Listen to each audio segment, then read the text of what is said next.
Okay, let's go on to the second sutta. Notice second sutta also has got the word Piya then. So second sutta is called Piya Sutta. Again, Piya Sutta is a very common name, so we put the special prefix Pasenadi in front, because this concerns the king Pasenadi. Page 182. Pasenadi Piya Sutta, the discourse to Pasenadi on the beloved, S 3.4. So here you find the theme again, the self is dearest to all. Here, King Pasenadi himself reflects on this. Now, I think this sutta, the event in this sutta occurred before the earlier sutta. My understanding, I think, should be that way, because when you read the sutta, you get that impression too. By the way, Pasenadi is very close to the Buddha. Of all the kings, he's the closest, because Bibisara already died in a very tragic way of passing away. Pasenadi will always consult the Buddha. He's the same age as the Buddha, by the way. Same age. So he passed away at 80. And I'm not sure at what age he passed away. If he passed away at 80, that means he passed away the same year as the Buddha passed away. But he might have passed away earlier, but he's basically the same age as the Buddha.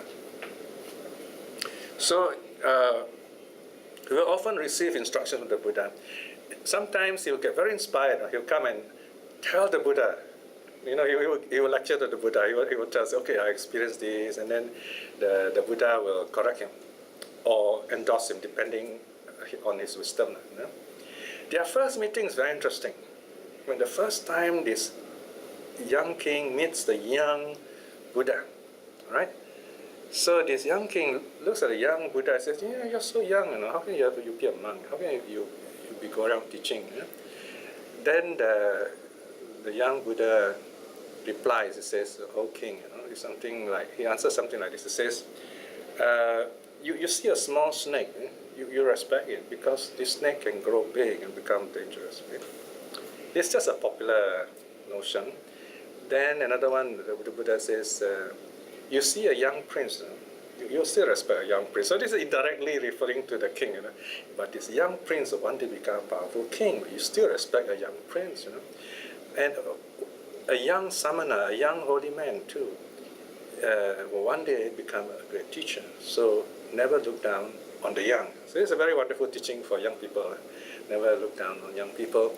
If they practice well, they can become wise teachers in the future. So from then, these two became good friends, the king and the Buddha. So this is one of the times when he was spending time in solitary retreat. He would spend quiet moment by himself. So he's practicing what the Buddha taught him. The Buddha and the Arahats and the diligent monks, they practice solitary retreat twice a day. We know from the suttas, the Buddha would, as soon as he gets up, at dawn, that means before the sun rises, or you might say while the sun is, just before the sun rises, the Buddha will be meditating and the sun will be rising. This is one of the most beautiful images in Buddhism. Next time you have a chance, you go somewhere, beautiful holiday place, natural place, find a tree where you can sit facing the east. And you sit there before dawn, make sure before sunrise, you just sit there. And if possible, it's the sea, because the sun rises on the sea, it's really beautiful, right from the horizon. And you sit there, and the sun will just shine on you. And you feel this nice, warm feeling. And that will evokes this feeling of how the Buddha felt on the morning of Vesak, awakening, because the sun was shining on him. He sits facing the east. So if you go to the Thai temples, I don't know about other traditions, but in Thailand we know their main shrine, the Uposatha hall, the main Buddha is called the Praprathan, and the main Buddha faces the east. And that's how you get the word oriented image. Normally, that's how it started. Oriented means you face the image to the east, orient. Then in the temple where I live and where Chandram was ordained, Vatsakhet, the Vihara, the Buddha faces the north. North is the higher direction, Uttara. Okay?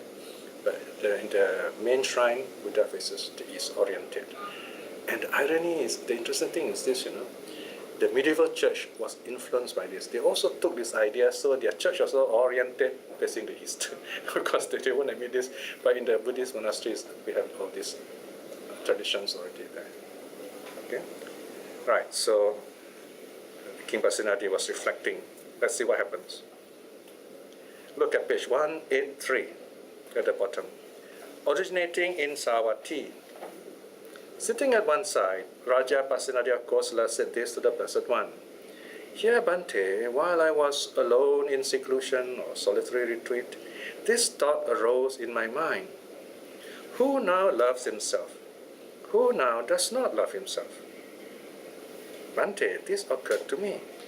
Those who conduct themselves badly through the body, conduct themselves badly through speech, conduct themselves badly through the mind, they love not themselves.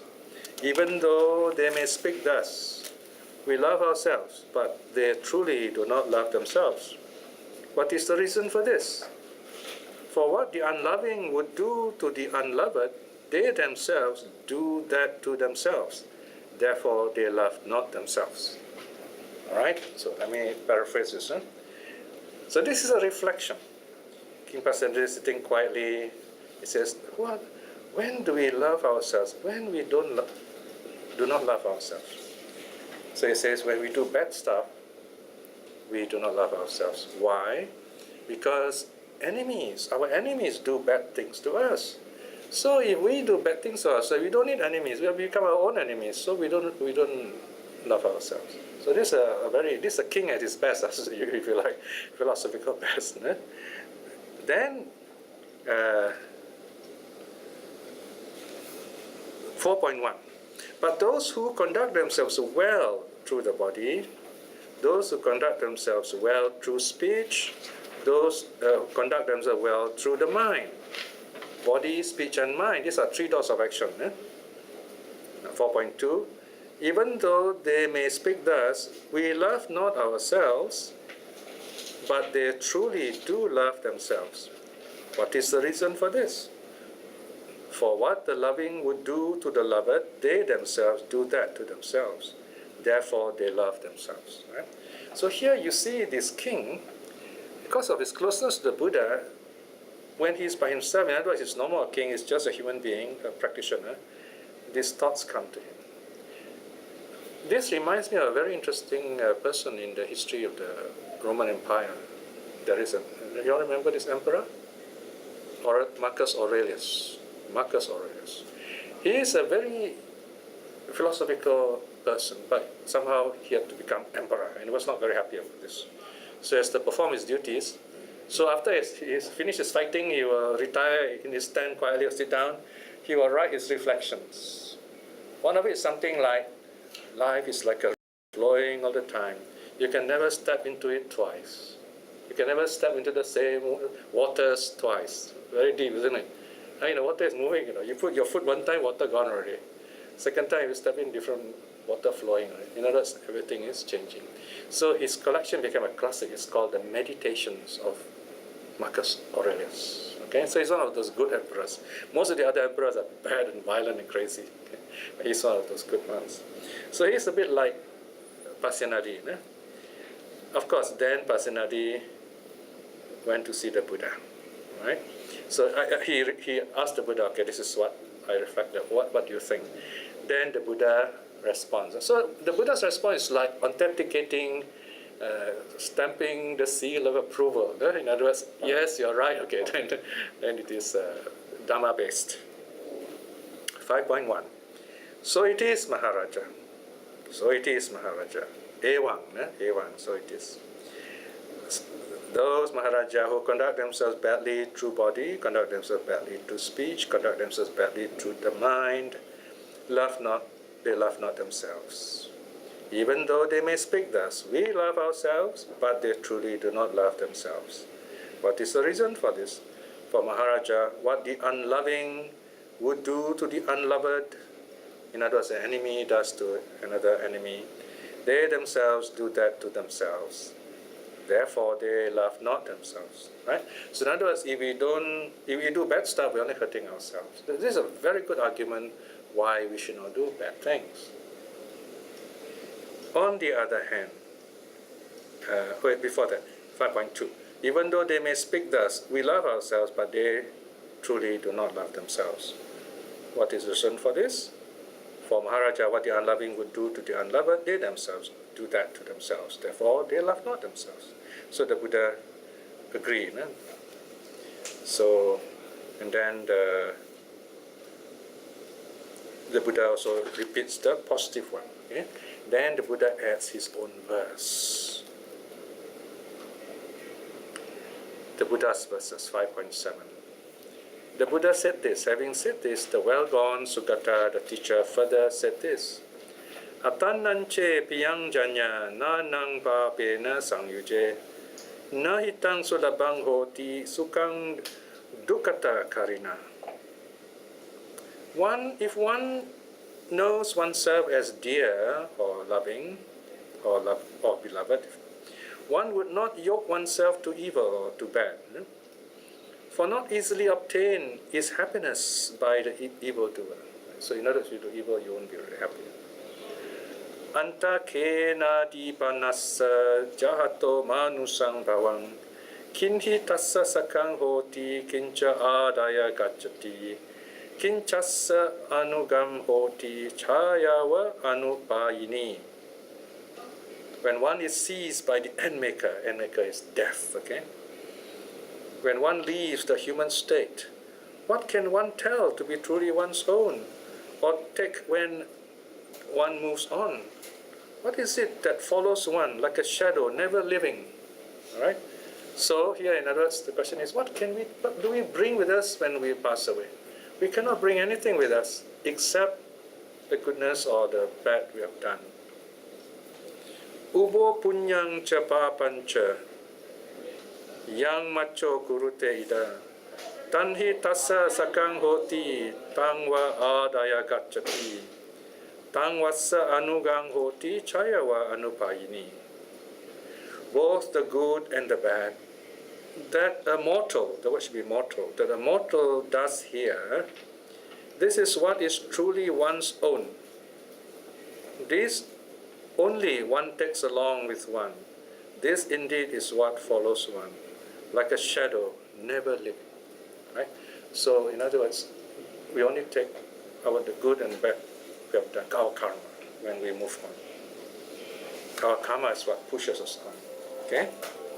And last verse says, Tasma kareya kalyanang nichayang samparayikang punyani paralokasming patitta honti paninanti.